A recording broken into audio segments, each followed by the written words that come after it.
ഓം ശാന്തി. ഈ കലിയുഗം എന്ന് പറയുമ്പോൾ തന്നെ എല്ലാവരും പറയും കലഹ ക്ലേശത്തിൻ്റെ യുഗമാണ് കലിയുഗം. കലിയുഗത്തിൽ എല്ലാ വീട്ടിലും നോക്കിയാലും ഓരോ ദിവസം കഴിയും തോറും പ്രശ്നങ്ങൾ കൂടുന്നു എന്നല്ലാതെ കുറയുന്നില്ല. 2 പേര്, ആദ്യം നമ്മളൊക്കെ 40 പേര് 100 പേരൊക്കെയുള്ള വീടുകളിൽ താമസിച്ചു. പ്രശ്നങ്ങളെ ഇല്ലാതാക്കാൻ വേണ്ടിക്കൊണ്ട് അവിടെ നിന്ന് അണുകുടുംബങ്ങളിലേക്ക് മാറി അച്ഛനും അമ്മയും അല്ലെങ്കിൽ മുത്തശ്ശനും മുത്തശ്ശിയായി. ഇനി 2 മക്കളും അവരുടെ ഭാര്യമാരും കുട്ടികളും താമസിക്കാൻ വയ്യ, കൂട്ടുകുടുംബം എന്ന് പറയും. അവിടെ നിന്ന് മാറി ഞാനും എൻ്റെ ഭാര്യ എൻ്റെ മക്കളും, അല്ലെങ്കിൽ ഞാനും എൻ്റെ ഭർത്താവും എൻ്റെ മക്കളും, എൻ്റെ അച്ഛനും അമ്മയും ഞാനും, ഇങ്ങനൊരവസ്ഥയിലേക്ക് അവരെത്തി. എന്നിട്ടും പ്രശ്നങ്ങൾ തീരുകയാണോ ചെയ്യുന്നത്? അല്ല. ഒന്നല്ലെങ്കിൽ വേറൊരു രീതിയിൽ ഇങ്ങനെ പൊട്ടിപ്പുകഞ്ഞുകൊണ്ടേയിരിക്കുകയാണ്. എല്ലാ വീട്ടിലും പ്രശ്നങ്ങൾ. ജോലി സ്ഥലത്ത് പോയാൽ പ്രശ്നം, വീട്ടിൽ വന്നാൽ പ്രശ്നം, പുറമെ പോയിട്ട് വരുന്ന സമയത്ത് അവിടെയുള്ള എല്ലാ ഫീലിങ്സും അതങ്ങനെ കൊണ്ട് ഇങ്ങോട്ട് കയറി വരും. ഇവിടെ വരുമ്പോൾ അതേ മൂഡ്, അതേ വൈബ്രേഷൻ, സംഘർഷങ്ങൾ, കൊച്ചു കൊച്ചു കാര്യങ്ങൾ വലിയ വലിയ പ്രശ്നങ്ങളിലേക്ക് മാറുക. അത് കഴിഞ്ഞ ശേഷം പരസ്പരം മിണ്ടാൻ ഇഷ്ടമില്ല, കാണാൻ ഇഷ്ടമില്ല. അധികം വൈകാതെ ഒന്നിച്ചു ജീവിച്ചതുകൊണ്ട് പലരും പറയുന്നത് കേൾക്കാം, മക്കളുണ്ടല്ലോ, മക്കളുടെ ഭാവി നോക്കണമല്ലോ, അതുകൊണ്ട് അങ്ങ് അഡ്ജസ്റ്റ് ചെയ്ത് മുന്നോട്ട് പോകുന്നു. ഇങ്ങനെ ജീവിക്കുന്ന എത്ര കുടുംബങ്ങളായിപ്പോയി. പലരും വിചാരിക്കും ഇതൊക്കെ തന്നെയല്ലേ ജീവിതം എന്ന് പറഞ്ഞുകൊണ്ട് സങ്കടത്തെ സ്വീകരിച്ച് ജീവിക്കുന്നവർ, ഇതൊക്കെയാണ് നമ്മൾ കാണുന്നത്. ഇന്ന് ഞാൻ നിങ്ങൾക്ക് പറഞ്ഞു തരാൻ പോകുന്നത് ഈ എല്ലാ പ്രശ്നങ്ങളും ഇല്ലാതാക്കിക്കൊണ്ട്, ഇല്ലാതെയാകും എന്ന് വെച്ചാൽ ഒന്നൊന്നും സംഭവിക്കാതിരിക്കുന്നല്ല കേട്ടോ പറഞ്ഞതിൻ്റെ അർത്ഥം. നമ്മുടെ മക്കൾ ഈ ലോകത്താണ് വളരുന്നത്, സംഘദോഷം അവർക്ക് മേൽക്കാം. നമ്മൾ ഈ ലോകത്താണ് ജോലിക്ക് പോകുന്നത്. ഏത് 5 ആളുകളുടെ കൂടെ നിരന്തരം നിങ്ങൾ പ്രവർത്തിക്കുന്നുണ്ടോ അവരുടെ പ്രഭാവം നിങ്ങളിൽ വരാം. ഓഫീസിൽ പോയിട്ട് വർക്ക് ചെയ്യുന്ന സമയത്ത് അന്ന് മുഴുവൻ പല കാരണങ്ങൾ കൊണ്ട് പലരിൽ നിന്ന് നമുക്ക് ചീത്ത കിട്ടി, പലരുടെ ഭാഗത്തു നിന്ന് നമുക്ക് അസഭ്യ വർഷം കേൾക്കേണ്ടി വന്നു, ചെയ്താ തീരാത്ത പണി, ഇങ്ങനെയൊക്കെ വരുമ്പോൾ മാനസിക സംഘർഷങ്ങൾ ഉണ്ടാവാം. ഈ സംഘർഷങ്ങളൊക്കെ നമ്മുടെ വീട്ടിൽ വരുമ്പോഴത്തേക്കും പുറത്തങ്ങ് അഴിച്ചു വെച്ചിട്ട് വരാൻ പറ്റുമോ? അത് വേറെ ബാഗൊന്നും അല്ലല്ലോ. അഴിച്ചു വെച്ച് വരണമെങ്കിൽ അതിൻ്റെ ടെക്നിക്ക് പഠിക്കണം. നമ്മുടെ വീട്ടിലേക്ക് നമ്മൾ വന്നു കഴിയുമ്പോൾ ഇതിനൊക്കെ മാറ്റി വയ്ക്കാൻ വേണ്ടിക്കൊണ്ട് ഒരു കാര്യം എനിക്ക് ആദ്യം നിങ്ങളോട് പറഞ്ഞു തരാനുള്ളത്, ഡെയിലി അവനവന് വേണ്ടി കുറച്ച് സമയം, ദിവസവും വീട് അടിച്ചു തുടച്ച് വെക്കാൻ വേണ്ടിക്കൊണ്ട് നമ്മൾ സമയം കണ്ടെത്താറുണ്ട്. അനിവാര്യമായിട്ടുള്ള കാര്യമാണത്. ക്ലീനിങ് എന്ന് പറയുന്നത് അത്യാവശ്യമാണ്. അതും പലപ്പോഴും ഈ കാലഘട്ടത്തിൽ രാത്രി വീട് മുഴുവൻ അടിച്ചു തുടച്ച് വൃത്തിയാക്കിയൊക്കെ ഇട്ട് കിടന്ന് ഉറങ്ങി രാവിലെ എഴുന്നേറ്റ് പോവുക, അങ്ങനെയൊക്കെ പലയിടത്തും ഉണ്ടാവാറുണ്ട്. സാധിക്കുമെങ്കിൽ നിങ്ങൾ രാവിലെ നേരത്തെ വീട് അടിച്ചു തുടയ്ക്കുന്നതാണ് ഏറ്റവും ഉത്തമമായിരിക്കുന്ന കാര്യം. ഉച്ചയ്ക്ക് മുന്നുള്ള സമയം അടിച്ചു തുടച്ച് വൃത്തിയാക്കി വെക്കാൻ സാധിക്കുമെങ്കിൽ നിങ്ങൾക്ക് ഏറ്റവും നല്ലതാണ്. വാഷിംഗ് മെഷീൻ്റെ സഹായത്തോടെ 2 പേരും ജോലിക്ക് പോവുകയാണ്, മക്കൾ സ്കൂളിൽ നിന്നോ കോളേജിൽ നിന്നോ വന്നിരിക്കുകയാണ്. അപ്പോൾ എന്ത് ചെയ്യും? രാത്രിയിൽ തുണി ബ്രഷ് ചെയ്യേ, മെഷീനിലിട്ട് വാഷ് ചെയ്ത് എടുത്തിടേ, ബാക്കി കിച്ചൺ ക്ലീനിങ്ങോ കാര്യങ്ങളൊക്കെ ചെയ്തോ. രാവിലെ സാധിക്കുമെങ്കിൽ രാവിലെ അടിച്ചു തുടയ്ക്കുന്നത് നല്ലത്.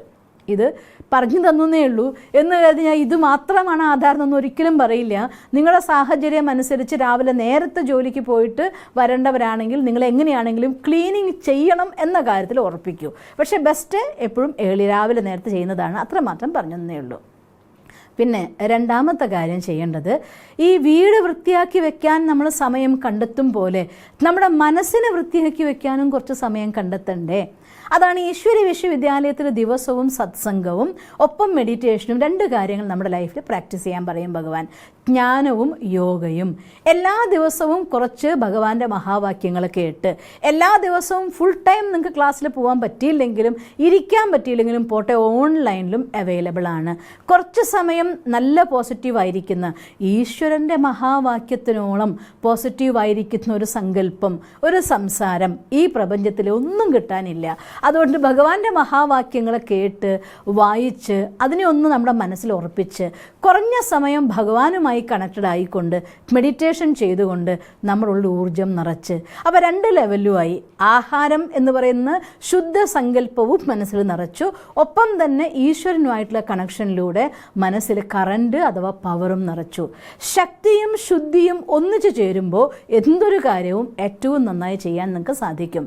അങ്ങനെയാവുമ്പോൾ നമ്മുടെ ഓഫീസിൽ നിന്ന് വീട്ടിലേക്കുള്ള യാത്രയിലുള്ള സമയമുണ്ടല്ലോ, വന്നു കഴിഞ്ഞ് ഒരുപാട് പണിയാണ്. പക്ഷേ ഇൻ ബിറ്റ്വീൻ യാത്രയിലുള്ള സമയം നമ്മൾ ഈശ്വരനെ ഓർമ്മിച്ച് ഈശ്വരനോട് സംസാരിക്കുകയാണെങ്കിൽ മനസ്സിലെ ഭാരമൊക്കെ നമുക്ക് ഒഴിവാക്കിക്കൊണ്ട് വീടെത്തുമ്പോഴേക്കും ശാന്തമായിട്ട് വരാൻ സാധിക്കും.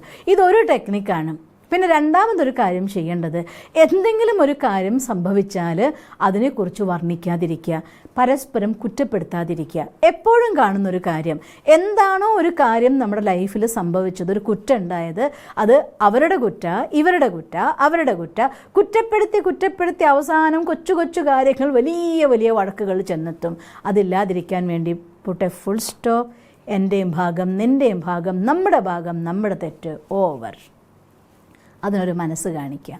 രണ്ടാമത്തെ, ആർക്കെങ്കിലും എന്തെങ്കിലും ഒരു ബലഹീനത ഉണ്ടെങ്കിൽ അതിനെക്കുറിച്ച് വർണ്ണിക്കാതിരിക്കുക.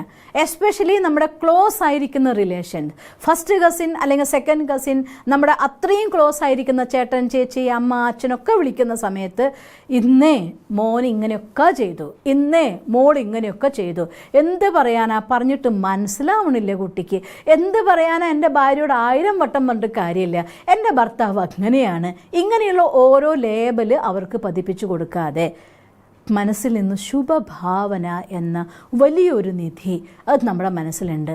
ആ നിധിയെ പവർഫുൾ ആക്കാനാണ് സിസ്റ്റർ നിങ്ങളുടെ അടുത്ത് കുറച്ച് സമയം ഭഗവാന്റെ മഹാവാക്യം കേൾക്കാൻ പറയുന്നത്. അത് കേട്ടിട്ട് ആ തോട്ടിൻ്റെ ആധാരത്തിൽ ഇവരും ഒരു ആത്മാവാണ്, ഇല്ലെങ്കിൽ ഇവരൊരു വ്യക്തിയാണ്, ഇൻഡിവിജ്വൽ പേഴ്സണാലിറ്റി അല്ലേ എല്ലാവരും. അതുകൊണ്ട് അവരുടെ കുറവ് എന്തുണ്ടോ അതിന് ഓപ്പോസിറ്റായിട്ട് ഒരാൾ പെട്ടെന്ന് ദേഷ്യം പിടിക്കുന്ന ആളാണെങ്കിൽ അവൻ ശാന്തസ്വരൂപനാണ്, അവൻ ശാന്തസ്വരൂപനാണ്, അവൻ ശാന്തസ്വരൂപനാണ്. ഇവൻ പേര് നിഖിൽ എന്ന് വിചാരിച്ചൊന്ന് വിചാരിക്കുക, അല്ല നിഖിലിനെ എനിക്ക് അറിഞ്ഞിട്ടൊന്ന് പറയുമൊന്നും അല്ല കേട്ടോ, ആ നിഖിൽ പേരുള്ളവരുണ്ടെങ്കിൽ വിഷമിക്കരുത്, ആ ഒരു പേര് ഉദാഹരണം പറഞ്ഞു എന്ന് മാത്രം.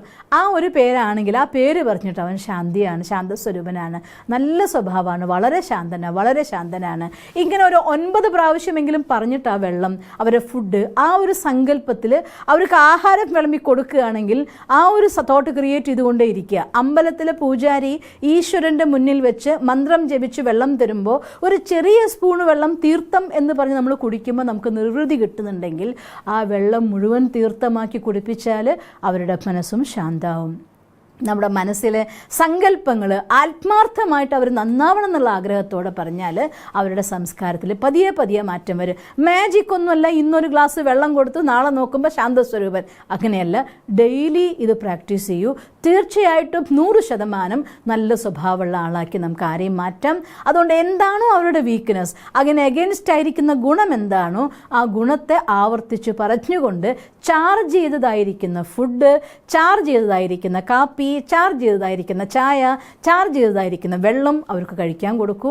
അവരുടെ മനസ്സും ശാന്താവും. നമ്മുടെ വീടിൻ്റെ ഉള്ളിലെ ശാന്തമായ അന്തരീക്ഷം നമുക്ക് ക്രിയേറ്റ് ചെയ്യാൻ സാധിക്കും. നിങ്ങൾക്കങ്ങനെ സാധിക്കട്ടെ എന്ന് സർവശക്തനായ ഭഗവാനോട് ഞാൻ പ്രാർത്ഥിക്കുന്നു. ഓം ശാന്തി.